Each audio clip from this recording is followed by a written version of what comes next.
Welcome to the Podcast Editors Mastermind Show. I am Steve Stewart, co-host with my co-host Mark Deal, and we're bringing on a very special guest today. It is the one and only Mathew Passy. Mathew, 1T, Passy, 2 S's. He's got 15 years in the podcasting industry, starting with his first show at a New Jersey radio station. He spent 8 years as a podcast producer for the Wall Street Journal radio network, so there's some cred right there. And then he later founded, and this is my favorite part, he founded the podcastconsultant.com, which was a very successful podcast production and consultancy agency, which he sold.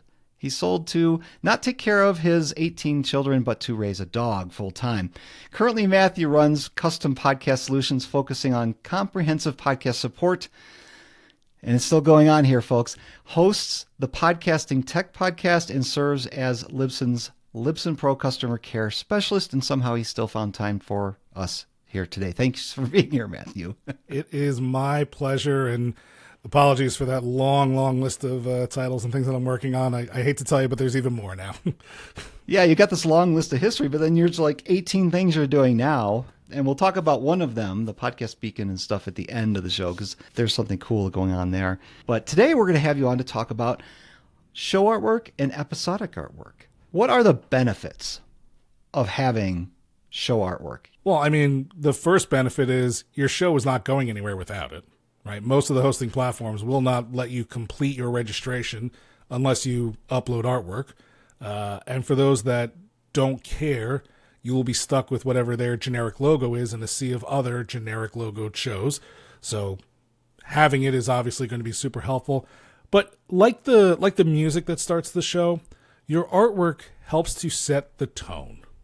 Your artwork helps to set the feel. Your artwork kind of establishes brand. And most of us don't really think about any of this when we are looking at show artwork, but subconsciously, colors make a difference in how we view something.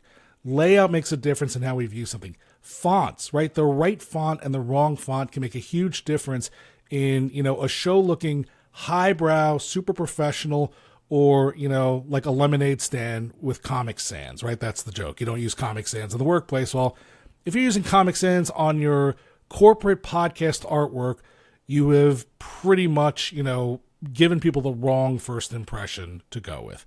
And again, like you were saying, the benefits of having your face on there is making that connection, right? It was interesting also. I always find it fascinating sometimes when you listen to a podcast and you're hearing this person, you're like, yeah, and you're trying to visualize them. And then you see what they look like. You're like, oh man, you do not look anything like that voice, right? I had somebody completely different pictured in mind. So I think, knowing what the person looks like and then matching it to that voice, it does help you relate to them a little bit more, which I think is really, really nice. But yeah, it really is. You want people to see your artwork as a reflection of what you're doing. And bad artwork, especially with a corporate brand, not going to, fly very well.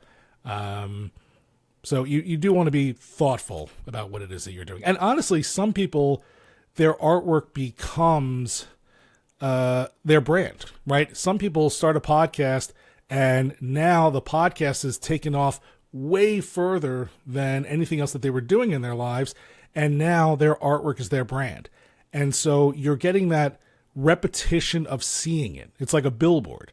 So every time they look at your episode, they see it. Every time somebody scrolls through the store in your section, they see it, right? Like that is like running commercials for your show, just having good artwork that people are going to, even if they don't listen, they're going to scroll by and, it might start to create more brand recognition for you.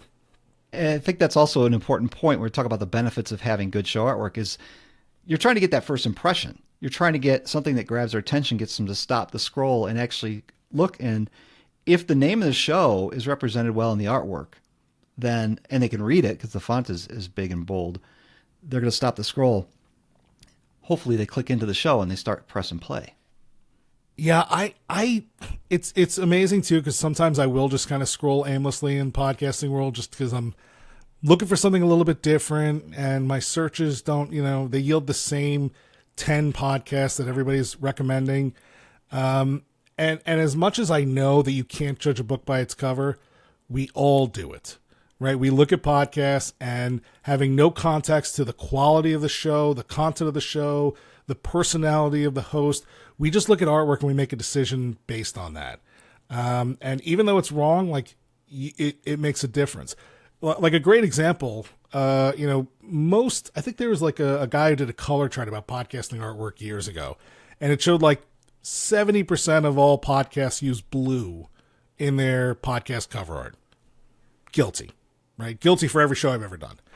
But I was speaking to Harry Duran a few months ago, and he was super intentional when he picked yellow for his show. And it was a good crayon yellow too. Yeah, and I saw the Podcast Junkies right behind you there on your wall, Mark. And not only did his artwork stand out, right? If you search podcasts about podcasting, his was, right? It was bright. It stood out from everything else.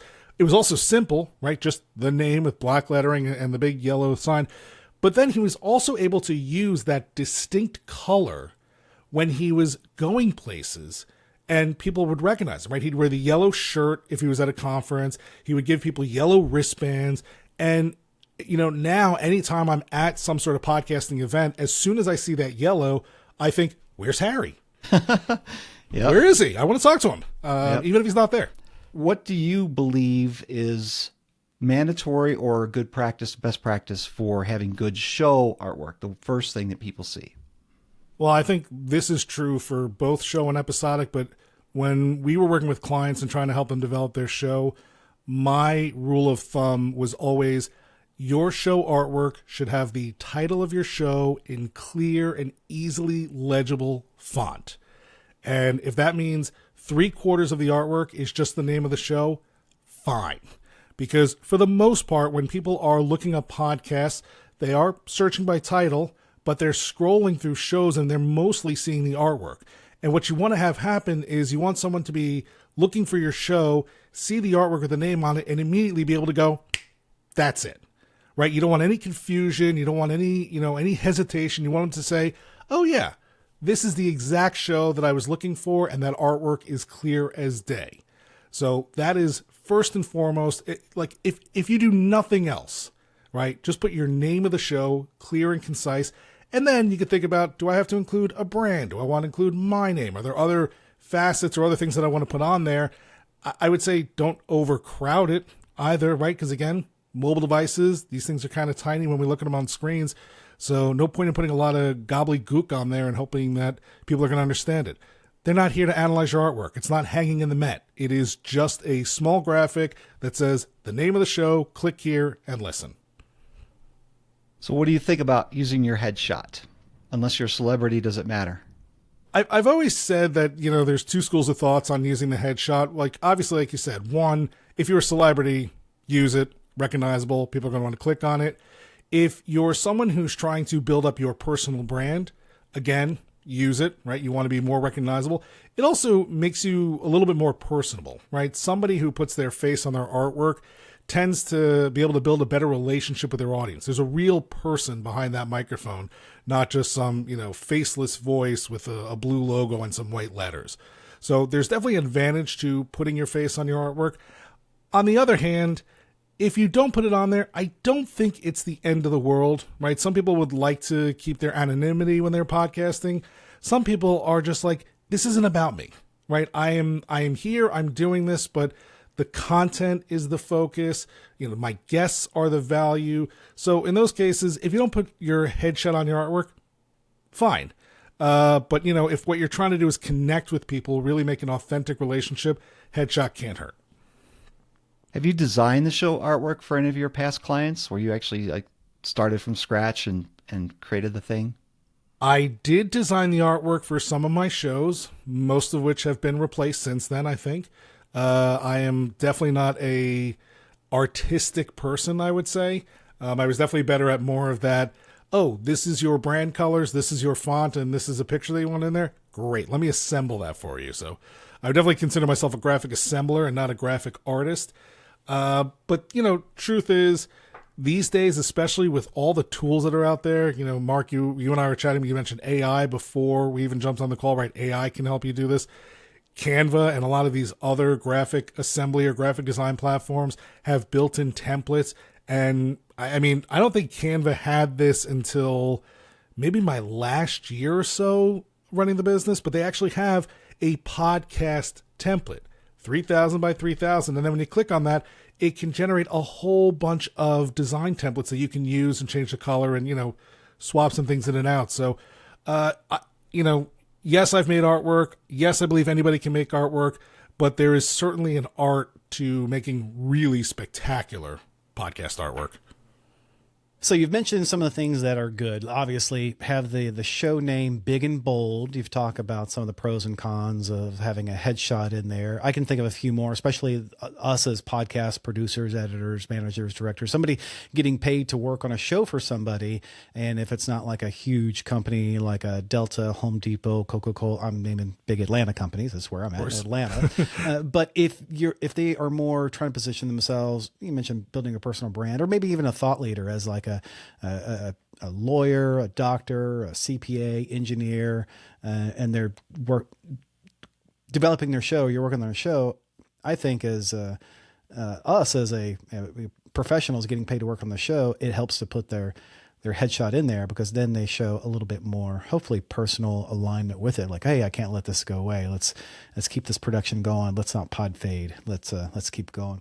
But it's not just my name on there; it's my face on there. Exactly. But you also brought up a good point, like connecting the face with the voice, because many podcasts are an audio forward only component.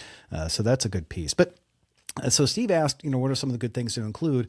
What are some of the things that you've seen at just horrible inclusions or implementations of a podcast album artwork? If you could just describe a few that make you cringe, Matt.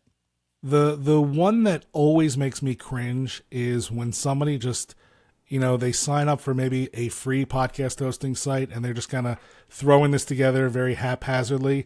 And when it says for an image, they just go into their photos and grab a random picture of themselves and there's nothing else on there. That drives me crazy, because we don't know who you are. You're not telling us. And again, unless it was like Shaquille O'Neal, Oprah Winfrey, or, Bill Clinton's face on there, why am I listening to the show, right? Who are you? You are just random person. And truthfully, most of your pictures are also not professionally done. So again, right away, the impression that people have of your show is, oh, this person doesn't care, so why am I going to listen?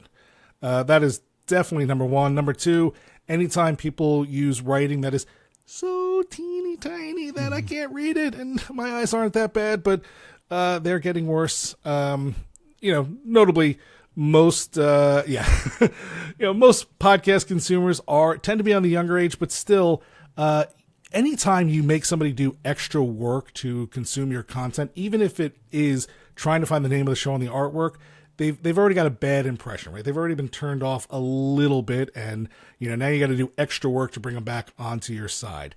The other thing I've also seen is when people have so much going on, right? They've got a picture of themselves, they got a picture of their brand, they got a name of the title, they got a picture of a store, they got this random thing, they got a podcast microphone on there, because every podcast artwork needs a podcast microphone on there. And now you're looking at this jumbled mess going, huh? What is the focus, right? What is the context of the show? And I've heard lots and lots of other people say this. Unless your show is about podcasting, you probably don't need a mic. I have a picture of a book on a book. I mean, why would you do a microphone on a podcast? This is the book cover of the book. It has a book because it's a book, a cover of a book. Yeah. How many record albums feature a record? That's right. Yeah. So we talked about having the title on the show, but what about the byline? And I'm seeing a movement back to just stuffing the title of a show with keywords, and they might be inclined to, include those keywords in the artwork. But you talked about having too much. So is there kind of like a word count limit or anything you feel is going to benefit or maybe hinder that impact people get when they first see show artwork? I mean, if you have a single name podcast and then you want to put like a, 4 to 6 word byline on there, okay. But a lot of it is going to really be situational. There are people who know how to do this well, who know how to put information into a graphic, correctly and precisely and with intention, right? That's why graphic designers are so good. It's not just that they know what colors to pick and they know how to use Photoshop better than we do. They actually understand that there is real, science and thoughtfulness into how you place things, and not just where you place things, but where you don't place things, right? Really good designers think a lot about white space and blank space. And so, leaving room for a little bit of a byline, sure. Now, the other thing you might want to watch out for is if you're ever thinking about getting into Apple promotion land, not that many of us will, but if you're trying to get yourself, featured on the Apple Store or, chosen by their editors, they have very specific rules as well for what they will and will not allow on their artwork. And they also have things that they call best practices.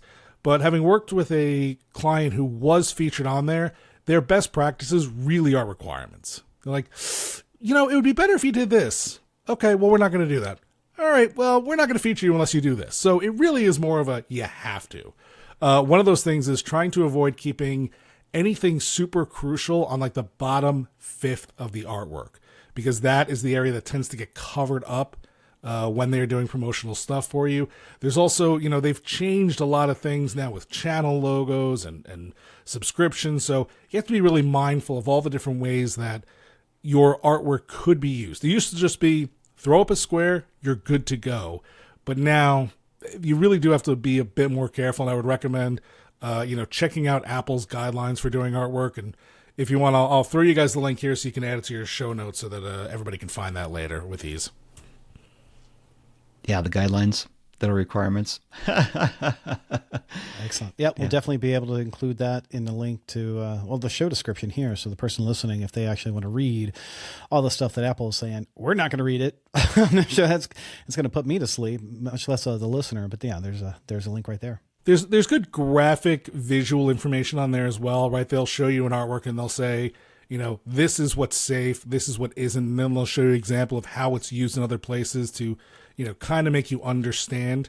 But really, if you look at the, front page of the podcast store on any given day, when you're looking at, top shows, you do tend to see a very similar pattern.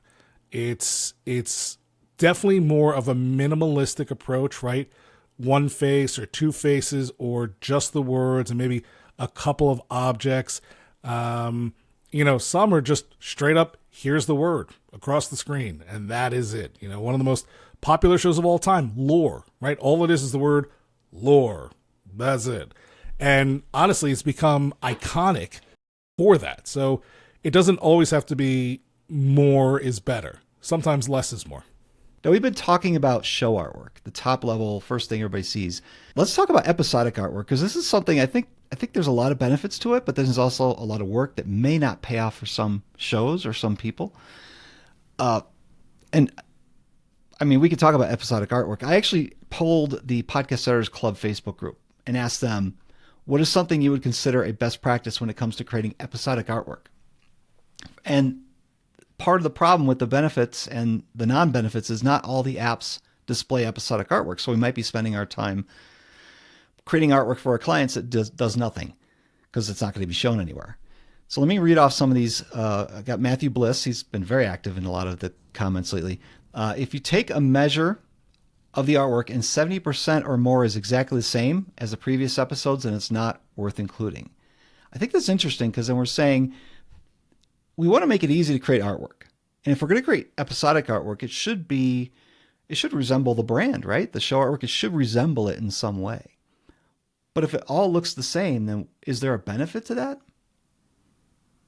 I tend to kind of agree on the sense that episodic artwork doesn't do anything for me in terms of the podcast itself, right? Because when you search for a show, you don't see it. When you search for episodes, you might, but you also might get confused because you're seeing, a cover art with the face of a guest and thinking, oh, well, that's not the host. Is that really what I'm looking for? Right? Like, it can lead to some confusion. So I don't really think about the benefit of episodic artwork in the podcast store, although I've seen lots of people who, work really hard on their episodic artwork just crying and complaining that it's not displaying everywhere, it's not showing up right or whatever. So like, I feel like the creators are way more, particular about it showing up in the podcasting apps than most users. That said, podcast episodic artwork is an amazing marketing tool. It gives your guest, if you're doing a show with guests, it gives your guests something to share that they can be proud of, right? It gives them the opportunity to say, oh, look, there's something with my face on it. Let me go put that out there into the world. And, they will therefore promote what you are doing. It can be helpful in terms of if you're only using it to change topics, then, right, maybe the text on there makes it easy for when you're posting on social media for someone to see, okay, that topic in particular interests me. Let me click on it. So I think there are definitely aspects to episodic artwork that could be extremely powerful and beneficial in the marketing of a show. I don't really care if it shows up in Apple or not. And I had a client, one of my first clients actually, he hired a graphic designer to make an animated face of his guests. And I remember thinking man, that has got to be expensive. And it was, right? That's not a cheap endeavor for someone to take a headshot of somebody else and then turn it into an animation of sorts. But I remember not only were people more likely to share their episode, I saw people changing their profile pictures to that artwork because it became like this badge of honor. Yeah, I was good enough to be on this show, and here's the proof.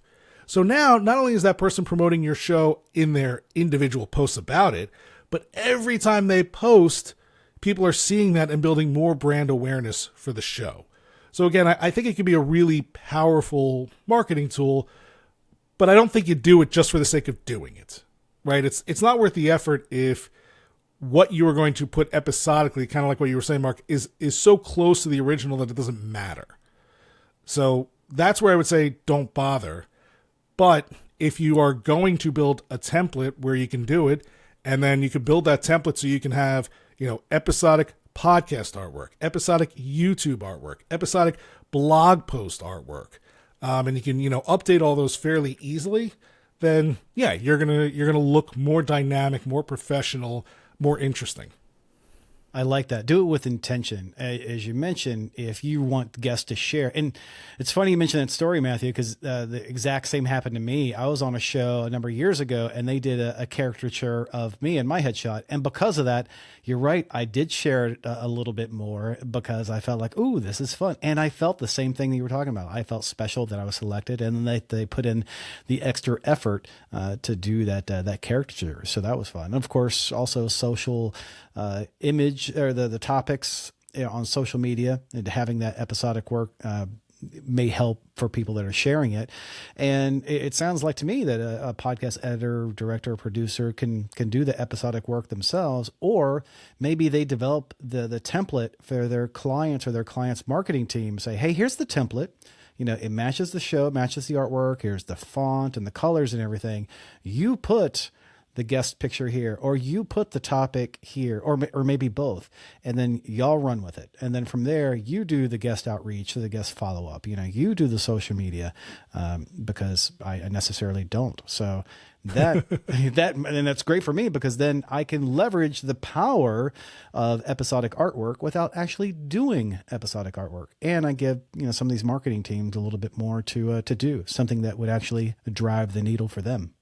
One thing I would say you got to watch out for is when you are doing episodic artwork and you are potentially using headshots, is too much feedback.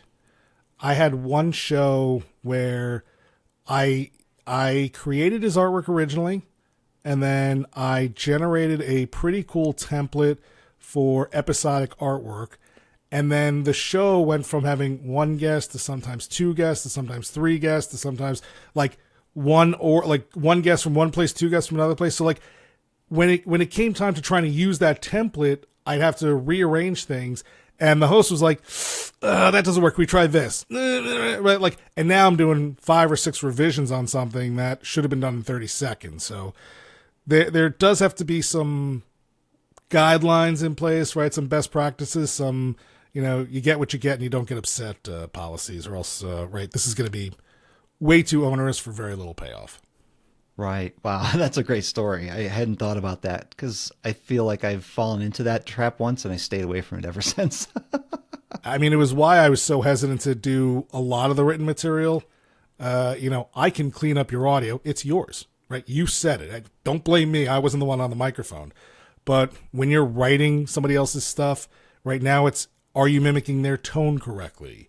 Are your sentence structures on the level that they want it at? Are you too smart? Are you too dumb?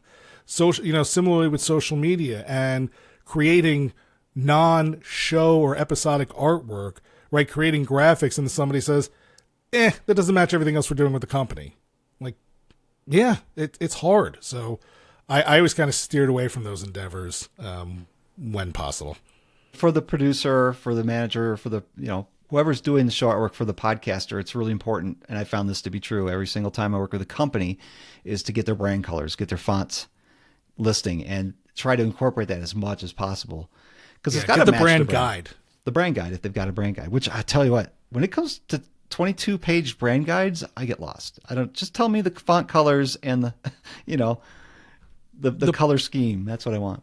The problem with that, though, is that some of those brand guides have very particular rules. I remember I was creating a promotional item for someone unrelated to a podcast. I grabbed what I thought was their logo, and I grabbed some of their colors, and I put it all together, and I thought it looked nice. And, the person was very kind of like, thank you, this looks amazing. But we have very specific rules about how we're allowed to use this logo, and you've broken all of them. And so he wasn't able to use it until I came back and fixed it for them. I don't blame them. They invested a lot of money in creating that brand guide, and, they want to protect their brand, but if that's the case, you've got to think about those things as well. Yep. And going back to the Facebook query, I guess we'd say, Austin Alvarez talks about learning Photoshop, which is a tool to create the artwork, but then understanding colors. We were just talking about how impactful colors are, the brand colors and things like that. It's all going to match up. Sarah Decker says, I keep mine close to the show cover. So our episodic cover art looks like the show cover. Just add the episode number and the title. I mostly only use it for Buzzsprout's built-in sound bites. And I know for Libsyn, the Libsyn The Feed podcast, they just have a simple template with a kind of a colored overlay that they might change every once in a while. And then the font is really in front. And they change the title and they put the episode number in there. And they do a really good job at that. And then within Libsyn, you've also got the Canva tool. So you actually can log into, it's not your Canva account, but a Canva account, and you've got a template there. So that could be something that I bet that's what Elsie does to make the show artwork for the feed. Well, and I was going to say, anytime that I had artwork given to me by someone and it didn't work, I would just open up that Canva tool, pop it in there, resize it, right? Like, if nothing else, it's a great tool to make sure that you're staying within the size. That's something else we haven't talked about, but probably need to mention as like a disclaimer to all of this. You have to follow the guidelines for artwork in terms of size, dimensions, things like that. If you don't, not only will your artwork probably not show up, but it could actually impact your feed itself. I have seen shows where episodes don't display, or, the feed stops working, and it's all because somebody's artwork was like 1400 by 1401, right? Like, just that little bit made all the difference. Now, I think the systems are getting a little bit better as far as not being as persnickety about that stuff, but your artwork has to follow the guidelines, both for the episodic and for the show. Some guy, I remember, he was doing episodic artwork. He was doing it for like 2 or 3 years. And one day he was like, so why isn't it showing up? And I looked at it, I was like, it was the wrong size. And now all that effort was just wasted. Yep. I think we're going to come back to the question, is it worth it? Matthew said doing episodic artwork is not necessarily worth it. Unless you have a strategy. Yeah. Yeah, Christy Stapleton in the Facebook group said, don't spend a lot of time on it. The measurable goals is listeners, not views. I think that's the bottom line of it. I think that's very well said. Yeah. But when done right and with intention, right, Mark? What you just said. With intention, yeah. With intention. Begin with the end in mind. If you know what you want to do, you want your guests to really share them, Yeah, maybe the episode artwork with their image in there. Of course, we've talked about the downsides. Like, all right, if you have a panel of like 2, 3, 5 guests, how busy is it? Or the social sharing with the topics and the image makes sense. So, Matthew, let me ask you. I know things are changing with Apple. How is Apple displaying this stuff now? So interestingly enough, I think Apple was one of the last ones to actually get into the displaying episodic artwork, at least in their stores. I think if you were subscribed to the podcast, in your library, right, because it was more of a direct relationship with the feed, you were starting to see that artwork. But the store listings weren't for a really long time. These days, they definitely are. However, what I found recently, somebody reached out, they were having an issue, and they're like, why isn't my artwork showing up here? Or why is it looking like this? And I took a look at their feed, and what I realized was they were only using episodic artwork for certain episodes. And what happened was Apple stopped displaying the show artwork in their listing of episodes, but it was displaying the episodic. And so they were like, well, now everything looks uneven, right? My titles are starting here, but now they're starting, 4 inches to the right because of the episodic artwork.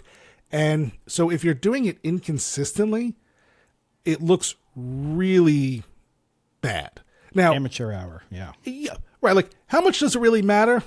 I don't know. But again, for the people who are putting so much time and pride and, this is so important to their brand, it's going to make a difference. So at this point, based on what I'm seeing with Apple, my advice would probably be either always do it or never do it. But one thing was a lot of people will just upload their show artwork as their episodic artwork because they thought they had to, whether it was the interface they're working with or just, it says artwork, so let me put artwork up there. And then they go to change their show artwork and they wonder, well, why didn't these other 300 episodes change? Because you already assigned them a specific piece of artwork. Even though it's a generic file, that's what they have. And so you can update whatever you want, and your back catalog isn't going to get it. Now, there are cases where that's useful. I've seen people who rebrand their show, and they like the fact that their old episodes show the old logo and the new episodes show the new logo. I've also seen where companies and brands and individuals will use episodic artwork for their sponsors. Like I started listening to Clueless, a new show from the Smartless Media folks, and they got a sponsor of Monopoly. And so the artwork for this past week, featured the iconic Monopoly board going around the entire square. Well, if that sponsorship is not dynamically inserted, right? If it is baked into the show itself, then that advertiser is baked in the show itself. So you would want that show to continue to display that sponsor's artwork. However, if you are doing a bunch of things dynamically and, you've got a presenting sponsor for the year, you're going to want all of your artwork to change to, accommodate the sponsor or leave it off. But if part of your offering is that not only do you get an audio ad, but you also get an image and the podcast logo, then yeah, it's important that you either have all your episodes can update at once or none of them. So it really is, there's way more to think about here than just, does it look nice? Yeah. It's funny because I was seeing this problem, and then I heard that you had figured it out definitively, that Apple's displaying this artwork now in just the general search. I'll put a screenshot of one of my client shows, because what I was doing was sometimes uploading the episode and putting the artwork in there, which is just the show level artwork, so it was repetitious. Sometimes I wasn't. And then for her holiday one, I took the picture and gave her a Santa hat and made it cute, which she loved. She thought it was hilarious. And that wasn't even part of, I just did that because I wanted to. Then when I looked at it in the Apple store, I was like, wait a minute. I've got some episodes with artwork, some without, and two that are different. Right. And I was like, okay, I've got to make a determination here as a service provider. And this is going to be work that I'm going to have to backlog and go undo, which is going to be something I'm going to charge clients for. So podcast service providers, this is something you can charge for, or you can do what Mark does and just direct their marketing team to do it for you or for their clients. It's not consistent, and it needs to be consistent. So like you said, all of them, none of them, or Well, I think it's got to be it. All of them or none of them, right? Yeah, and I Do mean it or that's don't.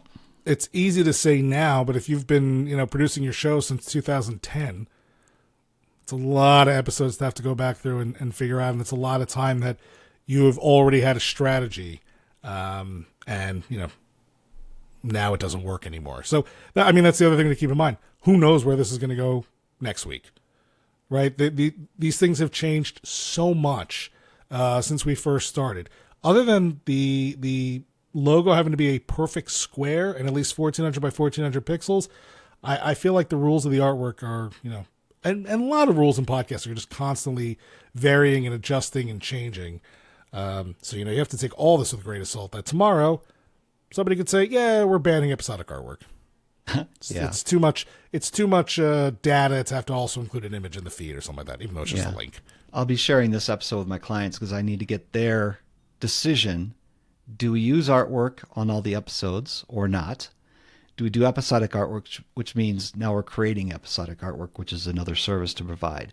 And it's important to note that, well, Steve, why is it so bad to have, the same show artwork on every episode listing? Well, it's taking up that space for the title and the description. It's taking away from the real estate of describing what the episode's about. And I think it's really important to have every character you can in the title, every character you can in the description. And if the show artwork is showing up in the episode, it's not doing you any favors. There's no SEO on that image.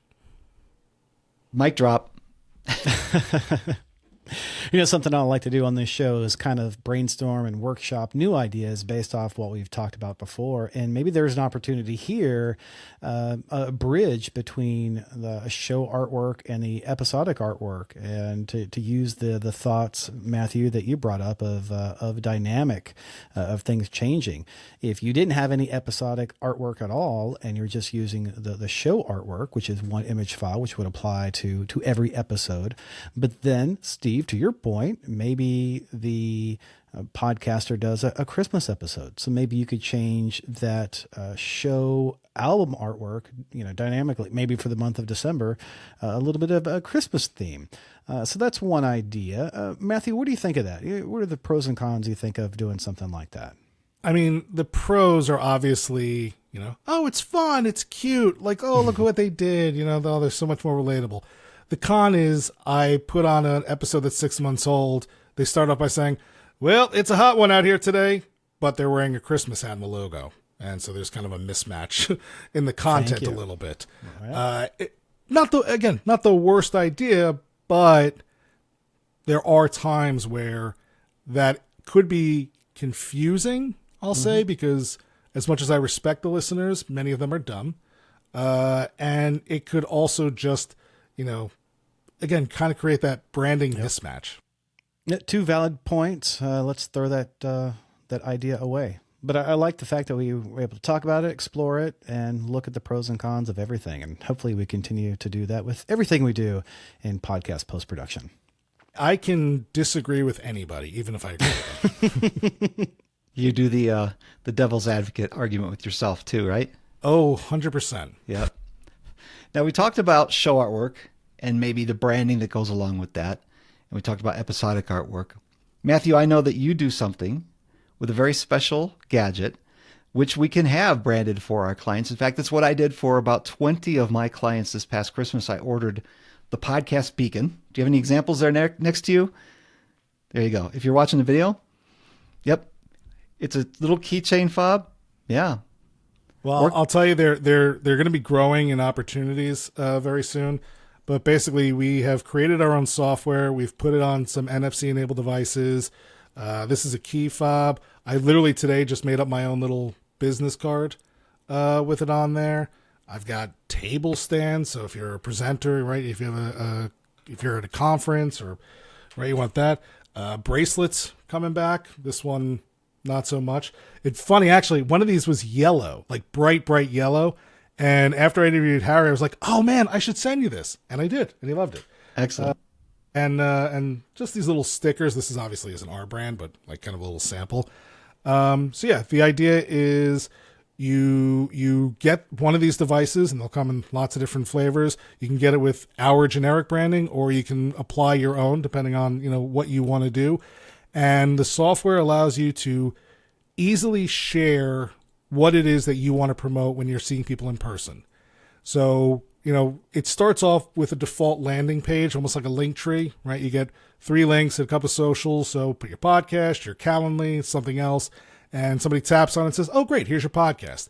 Well, we've beefed up this software now, and we've created what we are calling the redirect. So now I can go into my settings and I could say, you know what? I'm at Podcast Movement. I don't need to talk about anything else. I just want people to go to my show. And I make a quick change in the app, and now every tap takes people directly to my show versus having to go to the profile page. Hold on. And if I need to change it, I change it, and seconds later, I can have this tap, and now it's taking everybody to my Calendly page. So we wanted to give people control over what they're sharing and how they're sharing it, so that, we're all doing lots of different things, and we want to be able to update what we're doing very quickly. So that's really what we've been working on developing. And I know the original ones we gave out was just like, here's a direct link to what you do, but we've really been thinking about this and taking feedback and trying to create a product that will be super useful beyond just podcasters, which is why, by the way, that this one is called a CONTAP, CONNTAP, because we realize if we call them all podcast beacons and somebody does streaming video, right, they may, I don't want a podcast beacon, but so we're rebranding as CONTAP for everybody. But podcast beacons will not go away. That's interesting because I had ordered a podcast beacon, and the sole purpose, and this is the tip for podcast editors, managers, producers who are trying to find clients, is you get one and you have it direct to your booking page. That's what I did. And I took it to FinCon, that's my jam. That's where I get my clients. I go to FinCon, and after speaking, I'm in the hallways talking to people a little bit more about the content that we're doing in the presentation. And, since there's a crowd, everybody's like, oh, well, I don't want to take up all your time. I'm like, well, here, book a call, 15 minutes, boom. They get their phone out and they book the call right there and then. But then I might be at something like a podcast movement or a podfest where I want to talk to people about the Podcast Editor Academy. Having that redirect possibility, I totally redirected to Podcast Editor Academy then right there. That's cool. That's cool. Yeah. And I like how every year in the Podcast Editor Club, around the holidays, someone always brings up, hey, my clients have sent me lots of work and lots of money. I want to show my appreciation to my clients and get the end of holiday gift. And Mathew Passy, I think you've chimed in on one of those threads once before. We were doing like these, not we, but somebody found a vendor that does like these glass microphones or the album art on a placard thing. Now it's going to be these contacts, these podcast beacons. That seems like the gift that me as a podcast professional can give to my podcasting clients that I think is unique and highlights the value of the service that I offer, shows appreciation to them in the holidays. And gosh, they can actually get some use out of it, unlike the gifts I have given them in the past. You mean that fruit basket doesn't go, doesn't get as much excitement, or that cheap bottle of wine that you've been resending? Cookie tin doesn't make it the cookie tin doesn't make it to New Year's Eve. No, I mean, I struggled with that too, trying to figure out what to get people. And it's hard to find something that is going to be, right, it's one thing you got somebody like, oh, you thought of me, thank you. But then to give them something useful is really something. And, there was somebody who was at a PodFest years ago who was promoting their podcast artwork. And they were taking album covers and turning it into a wave of whatever audio you want. And so for my big client who I loved and, my first one and really took a big chance on me and led to a lot of success for me, when he hit 10 million downloads, I actually ordered one of those for him and was able to give it to him in person, which was really nice. We're actually doing, I'm not sure if the angle you can see it, but we're doing custom podcast woodwork. So if you wanted to give somebody a sign, on wood or acrylic, have them hang up their studio, right? Put it behind them. That's another way you can go about doing this. But yeah, that's definitely more of a one-off, your VIPs, whereas these little guys for, a few bucks, you can take care of your 50, 60, 100 clients. No problem. I see a follow-up episode in our future, Steve, around the holidays. Gift ideas for your clients. I'll drop this little hint too, reseller program. So we're hoping that not only are we going to sell it, but we can turn other people into folks who can sell these themselves and enjoy more of the profits of pushing these out there into the world. Mathew Passy, thank you so much for coming on Podcast Editor Mastermind Show. It has been a great pleasure. Thank you.